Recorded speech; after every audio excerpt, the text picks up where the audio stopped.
Today, we're reacting to a fascinating video titled 31 Worst Rules Old Hollywood Actors Had to Follow.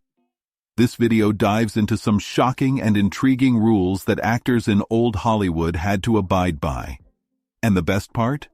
This video is from the Golden Era channel, known for its rare and surprising facts about old Hollywood. So, let's dive in and uncover some hidden secrets together. Old Hollywood had really hard rules. Some of them were so harsh that even many actors spoke against them. Studios controlled every aspect of their lives, from their appearances to their personal relationships. These rules dictated how they looked, who they dated, and even how long they could kiss on screen. Breaking these rules often led to severe consequences, including suspension, fines, or the end of their careers. Here are 31 worst rules old Hollywood actors had to follow. Women were not allowed to wear pants. Back in old Hollywood, women weren't allowed to wear pants on set. Studios enforced this rule to keep the traditional image of femininity intact. Katharine Hepburn took a stand against this unfair restriction. When RKO Radio Pictures took away her pants, she refused to comply and walked around the set in her underwear. This bold move highlighted how studios controlled every aspect of an actress's life, leaving them with little personal freedom. The studios benefited by maintaining a consistent and marketable image of their stars, appealing to conservative audiences. Meanwhile, actresses like Hepburn felt powerless, forced to follow strict guidelines that ignored their personal style and comfort. Hepburn's defiance inspired other women in Hollywood to challenge outdated norms. Over time, this resistance helped break down gender barriers, allowing women more freedom in their fashion choices and paving the way for a more progressive Hollywood. Their love lives were often fake. What if I tell you who to date and who to not? This is what was the rule in the old Hollywood. In old Hollywood, actors couldn't live their love lives freely. Studios arranged sham dates to create buzz and promote their stars. Take Mickey Rooney and Judy Garland in Babes in Arms as an example. On screen, they played a sweet couple, but off-screen, Rooney was known as a notorious playboy. This forced romance was a publicity stunt designed to attract audiences and keep the stars in the spotlight. The studios benefited by generating interest and boosting ticket sales, while actors lost control over their personal lives. Celebrities were trapped in manufactured relationships that often ignored their true feelings and desires. Over time, this manipulation strained real relationships and led to public skepticism about Hollywood romances. Eventually, as stars fought for personal autonomy, the industry began to shift, allowing actors more freedom to manage their own public and private lives, paving the way for more genuine connections in the spotlight. You can't be fat. Well, this rule still exists, but not directly, but indirectly. You have very slim chances to get a movie if you are fat. Same was the case in old Hollywood. Actresses were forced to maintain impossibly slim figures to fit the idealized image of femininity. Marlene Dietrich was one of the first stars ordered to lose weight, setting a harsh precedent for women in the industry. Young Judy Garland faced even harsher measures. She was force-fed diet pills and pressured to smoke to suppress her appetite. The studios enforced these standards to keep their stars marketable and appealing to audiences, believing that a slender appearance was essential for a successful career. This relentless focus on body image benefited the studios by ensuring their actresses remained icons of beauty, driving ticket sales and fan adoration. However, it left many women feeling trapped and helpless, sacrificing their health and self-esteem for their careers. Over time, the backlash against these oppressive standards sparked a movement towards body positivity, gradually transforming Hollywood's approach to beauty and allowing women more freedom to embrace their natural selves. Child labor was common. Child stars were forced to work nearly every day with barely any rest. In old Hollywood, minimal child labor laws allowed studios to demand that young actors put in the same grueling hours as adults. Take Judy Garland, for example. She worked 6 days a week, enduring up to 18-hour shifts filled with non-stop singing and dancing. To keep up with the relentless pace, Garland was given pep pills to boost her energy and sleeping pills to help her cope with exhaustion. This harsh regime was designed to maximize productivity and ensure that films met tight schedules, benefiting the studios by keeping productions on track and stars in the spotlight. However, the young actors had little say, trapped by contracts that prioritized profit over their well-being. Over time, the toll of such demanding work led to increased awareness and advocacy for better protections for child actors. This shift helped pave the way for stronger labor laws and more humane working conditions in Hollywood, allowing young talents to thrive without sacrificing their health and happiness. Lovers couldn't get too comfortable. Back in the day, even on-screen romance had its limits. The infamous one foot on the floor rule was strictly enforced to ensure that intimate scenes remained tasteful and avoided crossing moral boundaries set by studio censors. This regulation required actors to keep 1 foot grounded, preventing them from appearing too physically involved during romantic moments. Studios implemented this rule to maintain a wholesome image and to appease conservative audiences who demanded propriety in films. The primary beneficiaries were the studios, which could market their movies as family-friendly and avoid potential scandals or backlash. Meanwhile, actors found themselves restricted, unable to fully express the depth of their characters' relationships, leading to performances that felt constrained and unnatural. Over time, as societal attitudes towards romance and intimacy evolved, this rigid rule was relaxed, allowing for more genuine and passionate portrayals. This shift not only enhanced the emotional authenticity of films, but also empowered actors to deliver more compelling and relatable performances, ultimately transforming the landscape of Hollywood romance. Married couples were not allowed to sleep together. In old Hollywood, even real-life marriages couldn't escape the studio's strict guidelines. Take Lucille Ball and Desi Arnaz, a beloved on-screen and off-screen couple. Despite their genuine love, the motion picture production code required actors portraying married couples to sleep in separate beds. This bizarre rule was designed to uphold moral standards and prevent scandals, ensuring that films remained respectable and appealing to conservative audiences. Studios benefited by maintaining a squeaky clean image, avoiding any potential backlash that could harm their reputation and box office earnings. However, Ball and Arnaz, like many other celebrity couples, had little control over their personal lives being dictated by corporate policies.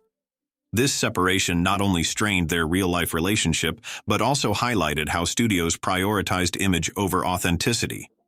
Over time, as societal norms shifted and the demand for more realistic portrayals grew, these outdated rules were abandoned. This change allowed actors greater freedom to reflect their true relationships on screen, leading to more genuine and relatable storytelling in Hollywood. On-screen kisses were heavily regulated. A simple kiss on screen was a big deal. Hollywood's strict censorship rules dictated that on-screen kisses couldn't last longer than 3 seconds to prevent them from appearing too lustful. This regulation was part of a broader effort to maintain moral standards and avoid offending conservative audiences. Studios enforced these limits to ensure their films remained marketable and free from controversy, benefiting from a reputation of respectability. However, actors were left frustrated, unable to fully convey the depth and passion of their characters' relationships. Iconic short lip locks became a hallmark of the era, often leaving romantic scenes feeling rushed and artificial.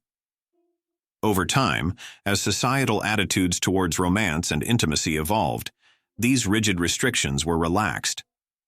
This shift allowed for more genuine and emotionally resonant portrayals of love, enriching storytelling and enabling actors to connect more deeply with their audiences. The transformation marked a significant move towards authenticity in Hollywood's romantic narratives. Diets were often restricted. Maintaining the perfect figure wasn't just a personal choice, it was a studio mandate. In old Hollywood, actresses were placed on strict diets to ensure they remained slender and screen-ready. Marlene Dietrich, for instance, followed a regimented diet of broth, cottage cheese, and toast as dictated by her studio. These dietary restrictions were enforced to uphold the idealized image of female beauty that studios believed would attract audiences and boost box office sales. The beneficiaries were the studios, which could market their stars as epitomes of glamour and elegance. However, this left actresses with little control over their own bodies, often leading to unhealthy eating habits and strained relationships with food. Over time, the relentless pressure for thinness sparked conversations about body image and health, gradually encouraging Hollywood to adopt more balanced and realistic standards for female stars. This shift not only improved the well-being of actresses, but also diversified the portrayal of beauty on the silver screen. They had to sign long-term contracts. In the golden age of Hollywood, actors and actresses were often bound to studios through long-term contracts lasting 4 to 7 years.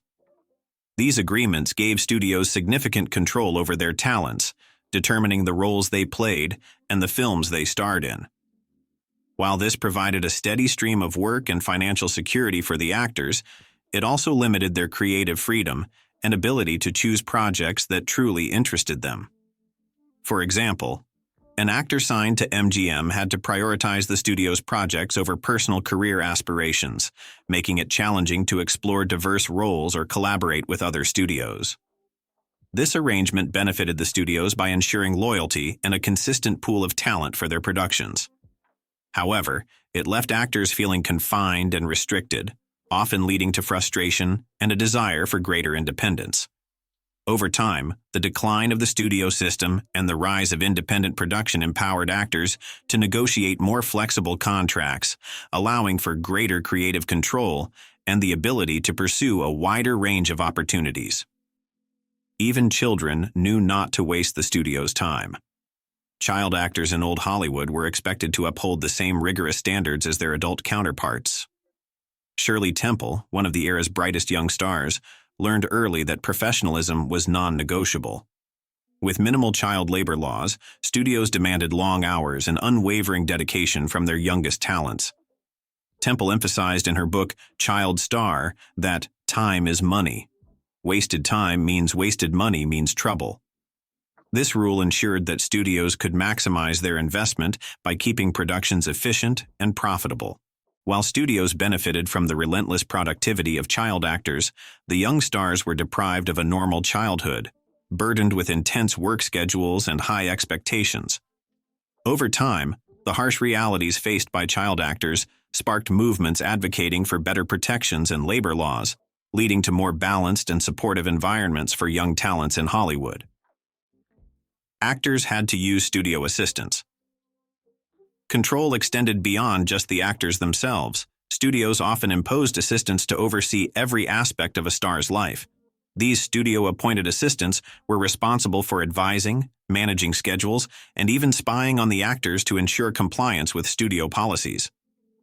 Judy Garland experienced the darker side of this control when she discovered her nanny was betraying her, a revelation that devastated her trust in the system. Studios benefited by having constant oversight, ensuring that actors remained marketable and adhered to their contracts without deviation. However, this meant that celebrities had little privacy or personal freedom, as their every move was monitored and regulated. Over time, the intrusive nature of studio assistants became increasingly unpopular, leading actors to demand more autonomy and control over their personal and professional lives. This shift contributed to the decline of the tightly controlled studio system, paving the way for greater independence and personal agency for Hollywood stars. Even some marriages were orchestrated. In the shadowy corridors of old Hollywood, love was often a scripted affair. Studios meticulously controlled the personal lives of their stars, especially when it came to relationships.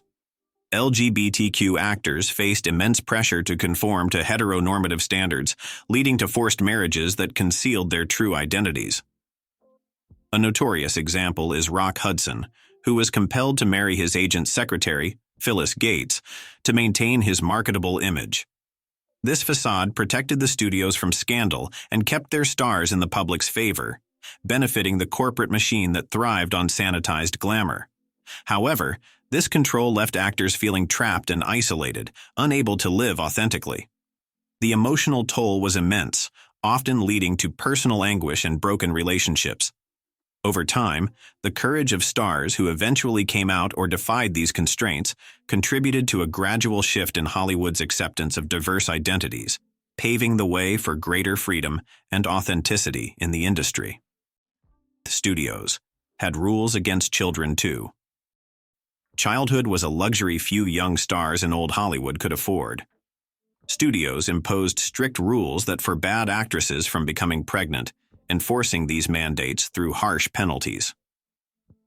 Ava Gardner, a prominent star, revealed in her autobiography that she underwent an abortion to avoid the severe repercussions imposed by MGM, which included hefty penalty clauses for actresses who had children. These regulations ensured that actresses remained available for demanding roles and adhered to the pristine images studios meticulously crafted. The beneficiaries were the studios, which maintained uninterrupted production schedules and consistent star images, maximizing their profits. Meanwhile, young actresses were coerced into making heartbreaking personal sacrifices, often at the expense of their health and happiness. Over time, the oppressive control over actresses' personal lives sparked resistance and advocacy for better rights, leading to more humane treatment and greater autonomy for women in Hollywood. They had to adhere to the production code. Since its inception in 1934, the production code, enforced by the Hays Office, governed the moral compass of Hollywood films. This stringent set of guidelines banned profanity, explicit sexual content, and other themes deemed inappropriate, dictating what could and couldn't be depicted on screen. Studios strictly adhered to these rules to avoid censorship, fines, and public backlash, ensuring their films remained marketable and socially acceptable. The primary beneficiaries were the studios, which could confidently produce content without risking their reputations or box office performance. However, actors and filmmakers faced creative limitations, stifling artistic expression and forcing them to navigate around taboo subjects. This control often led to sanitized and less authentic storytelling, frustrating talented artists yearning for more freedom.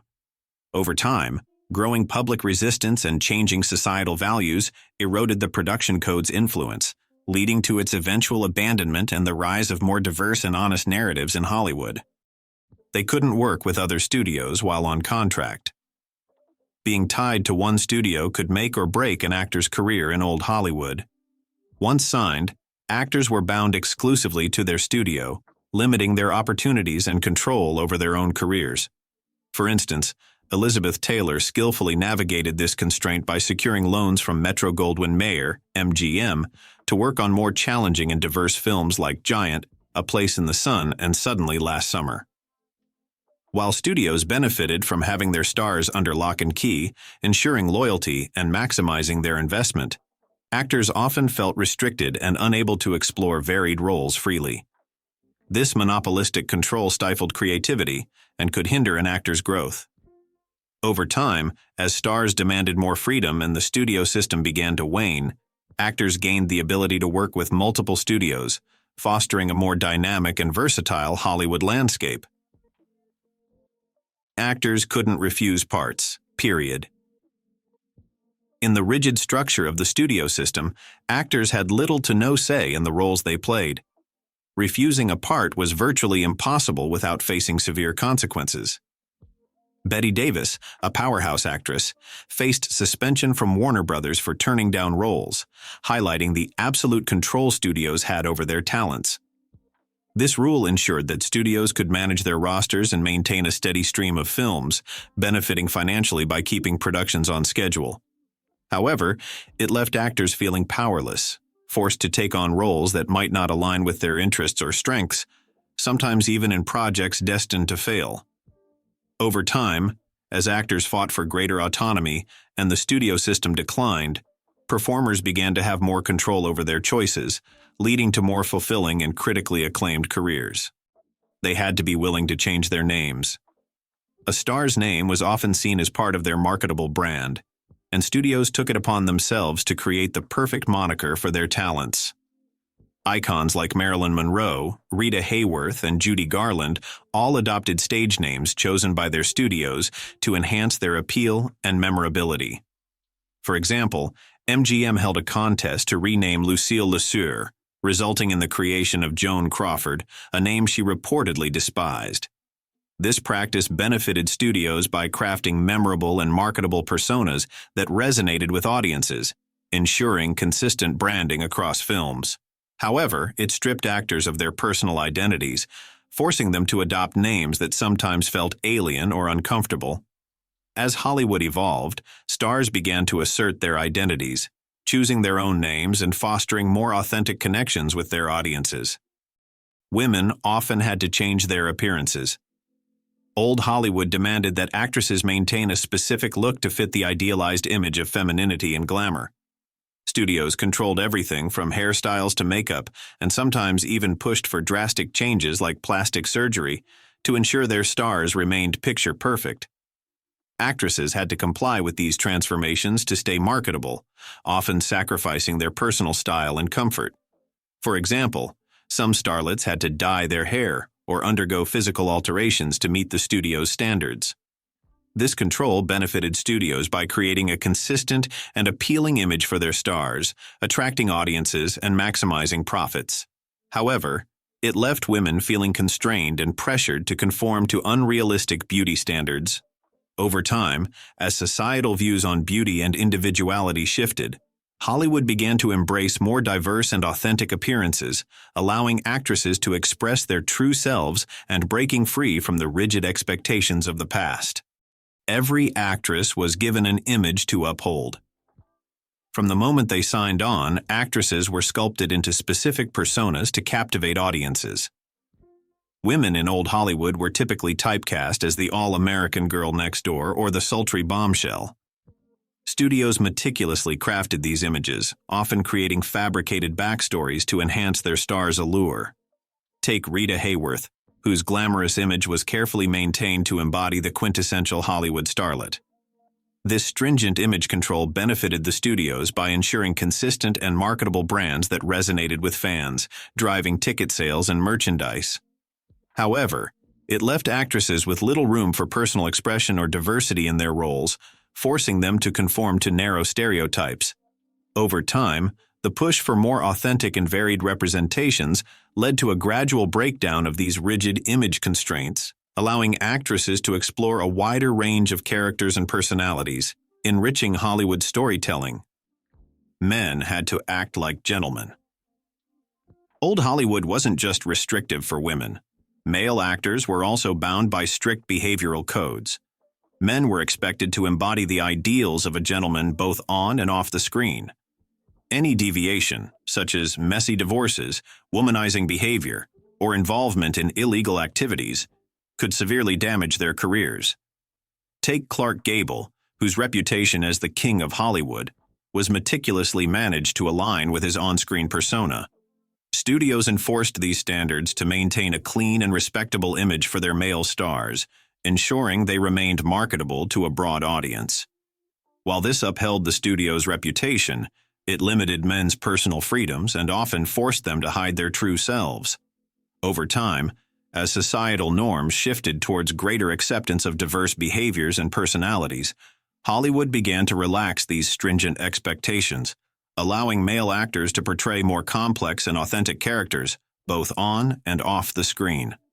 Promoting their films was everything. Promotion was a non-negotiable aspect of an actor's career in Old Hollywood. Studios expected their stars to actively promote their films, often orchestrating elaborate publicity stunts to generate buzz. Elizabeth Taylor exemplified this, with her highly publicized marriage to Conrad Hilton strategically timed with the release of Father of the Bride. Funded by MGM, this event was designed to maximize media coverage and attract audiences.